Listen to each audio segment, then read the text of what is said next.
Halo semua, di sini kami kelompok 1 akan membahas topik gangguan jiwa dan perilaku. Di sini ada beberapa anggota dari kelompok 1. Saya Dean Karismanto Lembanua, NIM 2113462042. Kemudian Ikasian Delani Lembanua, NIM 2113462048. Farida Harahap, NIM 2113462047.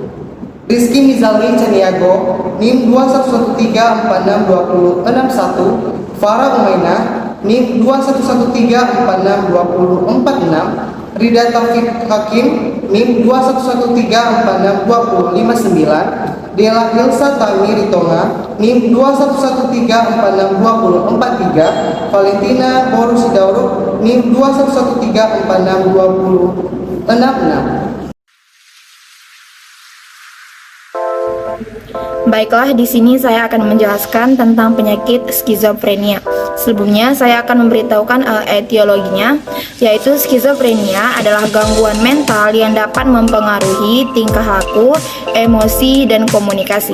Penderita skizofrenia ini dapat mengalami halusinasi yang berlebihan, delusi, kekacauan pikiran, dan perubahan perilaku yang sangat drastis. Nah, selanjutnya ada tanda dan gejala seseorang yang mengidap skizofrenia ini. Ada 7 gejalanya. Yang pertama itu seseorang itu berperilaku tidak teratur. Yang kedua bersifat agresif. Yang ketiga suka menyakiti diri sendiri. Yang keempat mempunyai rasa cemas yang sangat berlebihan. Yang kelima mudah merasa marah dan sangat emosional. Yang keenam berbicara terbelit-belit. Serta yang ketujuh mengalami halusinasi yang berlebihan.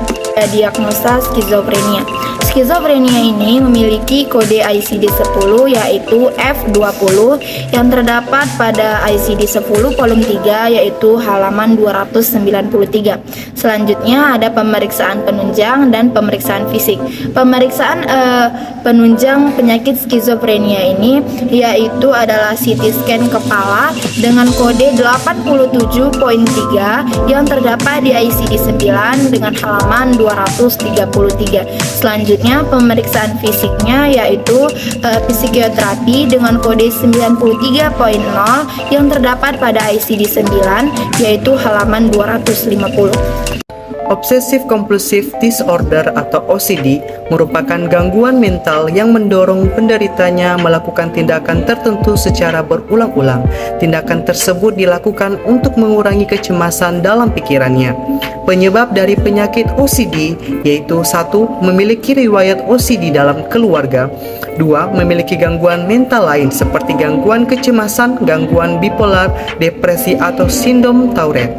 Ketiga, pernah mengalami kejadian yang menyebabkan trauma atau stres seperti perundungan, kekerasan fisik ataupun kekerasan seksual. Keempat, memiliki kepribadian yang sangat disiplin, terlalu teliti dan perfeksionis. Dan kelima, menderita infeksi bakteri Streptococcus ketika kanak-kanak. Adapun gejala yang disebabkan oleh OCD, yang pertama yaitu pikiran obsesif, yaitu gejala ini ditandai dengan 1.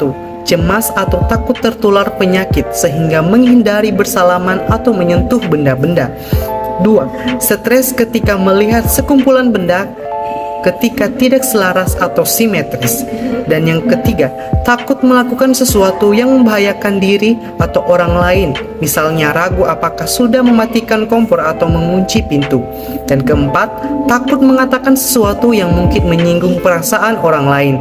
Dan yang keempat, khawatir membuat barang-barang yang telah dikumpulkan sebelumnya.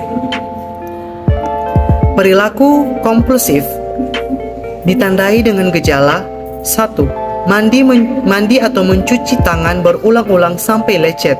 Kedua, menyusun benda menghadap ke arah yang sama atau sesuai jenisnya. Ketiga, memeriksa berulang kali apakah sudah mematikan kompor atau mengunci pintu. Dan keempat, mengulangi kata-kata atau kalimat tertentu dalam hati agar tidak salah mengatakannya. Dan yang kelima, mengumpulkan atau menimbun barang-barang seperti surat atau koran yang tidak terpakai. Mendiagnosis penyakit OCD dilakukan pemeriksaan fisik, tanya jawab atau tes wawancara psikiatri berdasarkan DSM-5 kriteria pikiran obsesif, kemudian sesuai dengan kriteria perilaku kompulsif. Dan semuanya saya akan membahas tentang bipolar disorder di mana terkait mata kuliah kodifikasi terkait gangguan jiwa. Yang pertama yang harus kita ketahui adalah etiologi dari penyakit bipolar disorder, yaitu gangguan yang berhubungan dengan perubahan suasana hati mulai dari posisi terendah sampai dengan posisi tertinggi.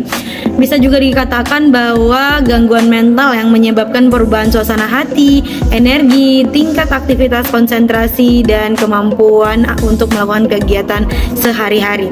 Yang kedua, patofisiologi dari bipolar disorder ini adalah gangguan ketidakmampuan dalam mengatur emosi sehingga terjadi beberapa macam emosi dan gangguan mengadaptasi masalah yang mengakibatkan ketidakseimbangan volume di dalam otak.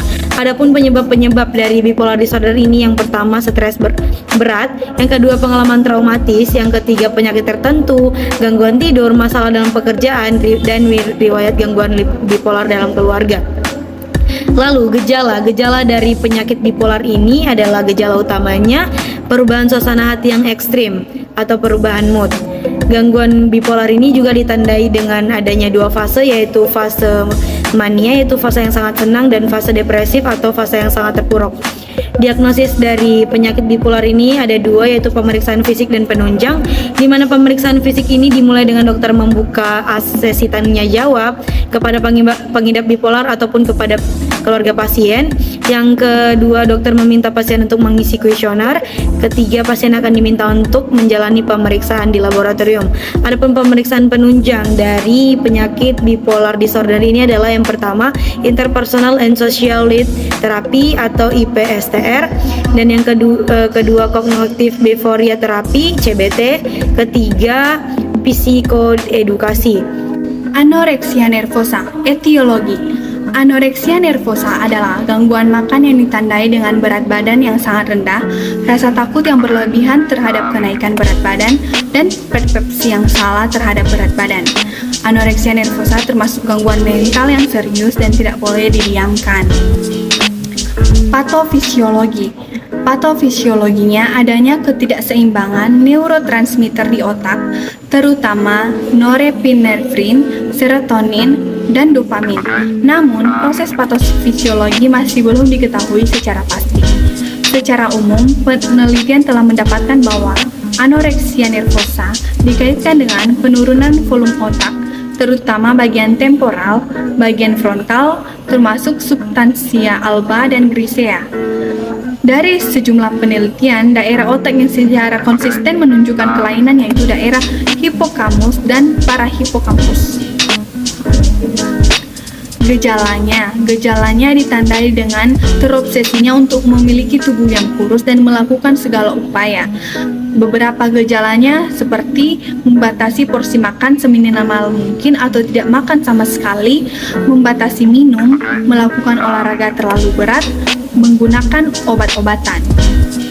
Diagnosa anoreksia nervosa ditegakkan berdasarkan kriteria diagnosis dalam International Classification of Disease 10, ICD-10, dan Diagnostic and Statistical Manual of Mental Disorder 5, DSM-5. Biasanya dilakukan anamnesis, kemudian pemeriksaan fisik seperti pemeriksaan tanda-tanda vital, berat badan, dan status nutrisi. Lalu pemeriksaan penunjang seperti EKG, blood test, dan CT scan. Pengobatan. Anoreksia nervosa dapat diatasi dengan psikoterapi. Beberapa jenis psikoterapi yang dapat dilakukan adalah perilaku kognitif, terapi berbasis keluarga, dan terapi kelompok. Selain psikoterapi, penderita anoreksia nervosa juga butuh penanganan khusus medis di rumah sakit karena kondisi fisiknya yang sangat kekurangan nutrisi. Kemudian ada penyakit skizoid. Penyakit skizoid adalah gangguan kepribadian di mana penderitanya mengalami ketidakmampuan dalam membentuk hubungan sosial. Orang dengan gangguan ini secara konsisten menghindari interaksi dengan orang lain dan enggan terlibat dalam aktivitas sosial. Tanda-tanda gangguan gejala skizoid. Yang pertama, lebih suka menyendiri. Yang kedua, memilih untuk aktivitas sendiri. Yang ketiga, tidak menginginkan atau menikmati hubungan yang dekat. Yang keempat, seperti tidak merasakan kesenangan. Yang kelima, kesulitan mengekspresikan emosi dengan tepat terhadap sesuatu situasi. Diagnosis gangguan kepribadian skizoid bisa dilakukan dengan terapi perilaku kognitif, terapi psikodinamik, terapi interpersonal. Kode penyakit skizofrenia pada ICD-10 volume 3 yaitu dengan kode F20.9. Kemudian dipastikan pada ICD-10 volume 1 dengan kode yang sama F20.9. Untuk kode tindakan pada ICD-9 penyakit skizofrenia yaitu Psychiatric Mental Status Determination dengan kode 94.11. Kemudian Another Electroshock Therapy dengan kode 94.27.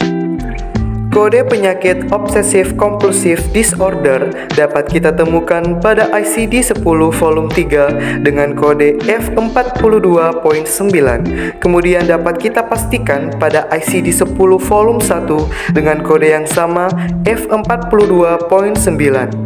Kode tindakan pada penyakit OCD yaitu Psychiatric Somatotherapy yaitu dengan kode 94.2. Kode penyakit bipolar disorder dapat kita temukan pada ICD-10 volume 3 dengan kode F31.9. Kemudian dipastikan pada ICD-10 volume 1 dengan kode yang sama F31.9. Kode tindakan untuk penyakit bipolar disorder yaitu Psychiatric Somatotherapy dengan kode 94.2. Kode penyakit anoreksia nervosa dapat kita temukan pada ICD-10 volume 3 dengan kode F50.0. Kemudian kita pastikan pada ICD-10 volume 1 dengan kode yang sama F50.0.